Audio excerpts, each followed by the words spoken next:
So whenever we're learning guitar, it can be difficult at times to feel like we're progressing and getting on to the next level. Some people call that getting stuck in a rut. And sometimes it can be helpful to learn, like, what's the difference? What can help you get to that next level? And I was thinking about this recently. So I reached out to my friend Corey Congilio, who is one of the best guitar players I know. Corey's an amazingly versatile guitar player. He can work in just about any style there is.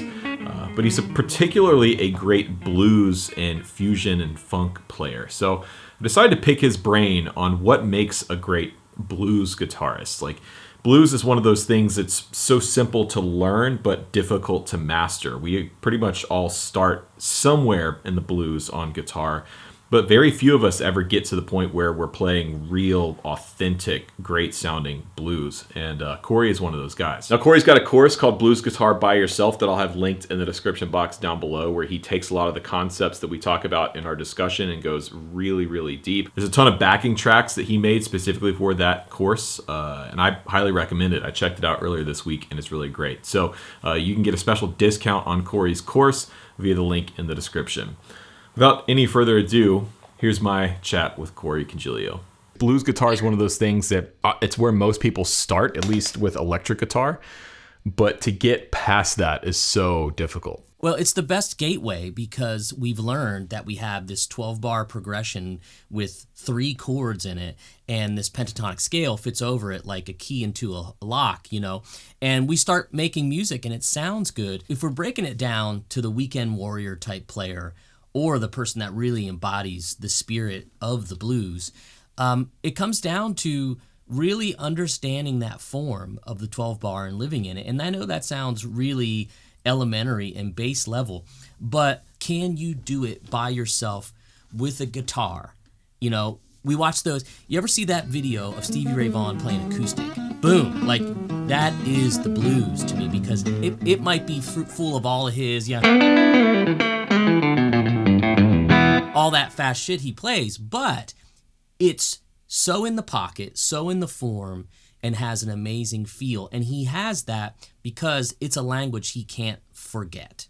So how do we start down that path then? So the way that I would start down that path is really making sure that you have an understanding of that 12-bar form. Not just playing, but how to play that anywhere on the guitar and in different ways. Playing a blues in a 2, 3, 4.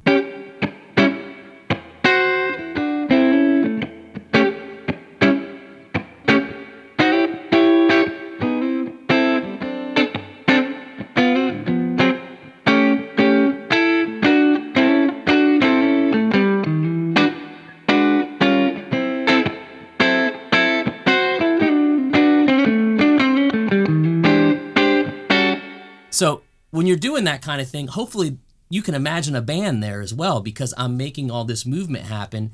And that comes as like a couple notches up on the blues dial once you learn maybe that, or maybe those kinds of moves, you know, that kind of stuff. That's one place to start, is understanding the 12-bar and then starting to add as many of those chord inversions that I was playing as you can. So what are some pet peeves you have when you hear someone playing sort of some blues tropes, some cliches or some stereotypical things, and how do players stay away from that stuff? Well, it's kind of like when your kid is learning to talk and they just start spouting off all these sentences that don't like really have a connection. That's what a lot of us do when we first start learning. It's like,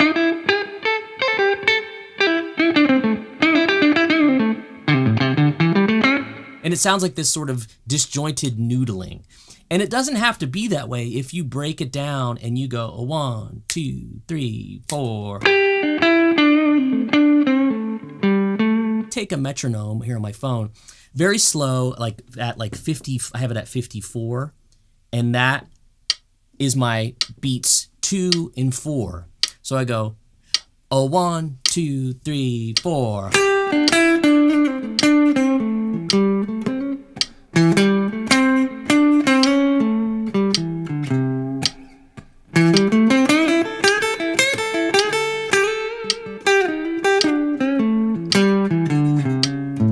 I was just playing riffs there, but they were all in time. So we have this backbone of time and some kind of feel. So when you sit down to grab your guitar and you want to play your blues licks, try to establish some sort of tempo.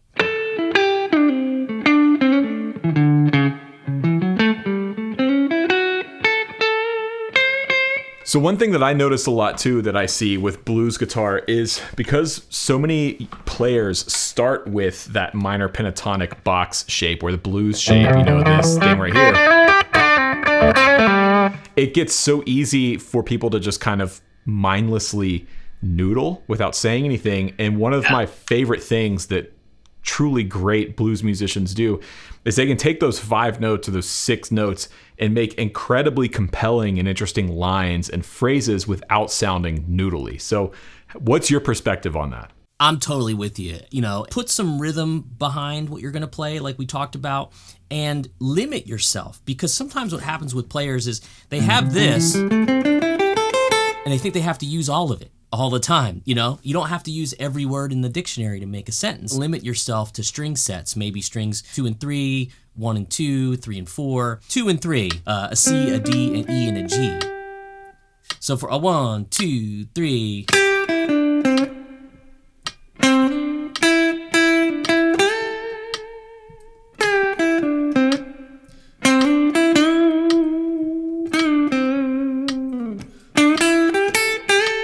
Went up to the first there, don't sue me on that one.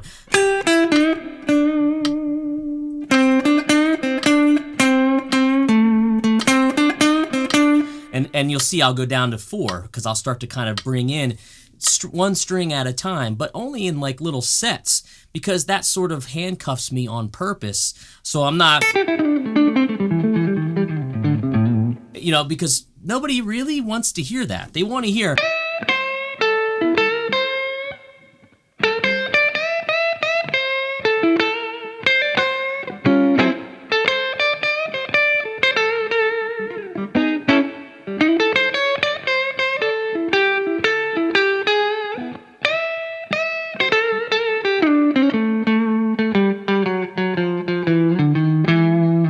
Confine yourself on purpose because what's more confident than saying the same 4 notes over and over again? Not much, but work the heck out of it. So one last question. How much of it for you is relying on muscle memory? Like feeling the lick in your hand or feeling the phrase in your hand versus hearing what you want to play and making that come out of the guitar? Well, I used to kind of be an anti-muscle memory person, but there is a level to physical practicing that I would avoid because it just was boring to me. But I've changed my tune a little bit when I started to study this great instructor, jazz pianist Kenny Werner. And Kenny does lean into muscle memory. And once that muscle memory is there, then you have this more emotional connection that you can bring out.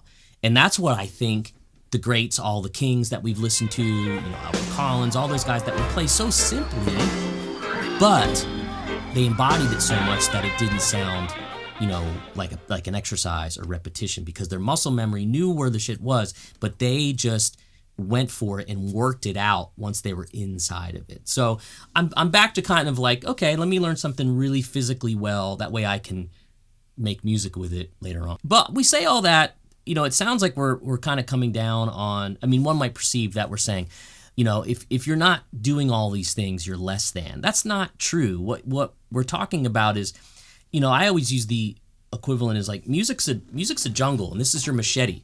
You know what I mean? And you have to kind of like whack away through all this stuff to start to build confidence and to build musicality. And it's an upward climb that I'm certainly still on. And so I want to qualify that as saying like, look, we're talking about all these things you should do or you should pay attention to. And then if you're not doing them, you might be like, well, I suck. I'm going to stop playing. No, keep going because you'll be in the seats we're in now talking about this stuff. Yeah. And this is all stuff that the greats figured out too. Like they weren't born just being Stevie Ray Vaughan or Jimi Hendrix or Albert King or anybody. They developed this and they developed their voice over years of kind of maybe not working on these particular things. I don't know if B.B. King was sitting there with a metronome on the 2 and 4 getting these phrases down, but he was spending years and years internalizing and listening and playing music with other musicians and learning and kind of getting these concepts under their hands. And that's just what we're doing now. You know, why we have these methods like playing to a metronome or using guitar courses, you know, so much of someone like B.B. King, his learning was on the job training, you know, and that was very, very commonplace then. So what I mean by that is like there was music happening 5 nights a week in, you know, bars and pubs and stuff, you know, that was probably blues or R&B in nature or jazz. So there was so much to learn on those every night, and it would really excel your playing, where that's not as commonplace anymore, unfortunately. So hopefully people like me and you can help progress a player. Yeah, absolutely. So there you go. I hope you found that discussion useful. Go subscribe to Corey's channel, linked down below. If you enjoyed what we talked about here, he's got a whole series of videos talking about a lot of these concepts. And don't forget to check out his Blues Guitar By Yourself course. Link is in the description. You can get a special discount down there as well. Be sure to subscribe here. Still, according to my analytics, 60% of the people that watch this channel on a regular basis are not subscribed. It really does help the channel out when you do so. And you can check out some of my video courses down there as well if you are interested. My name is Rhett Scholl. Thank you so much for watching, and I'll catch you on the next one.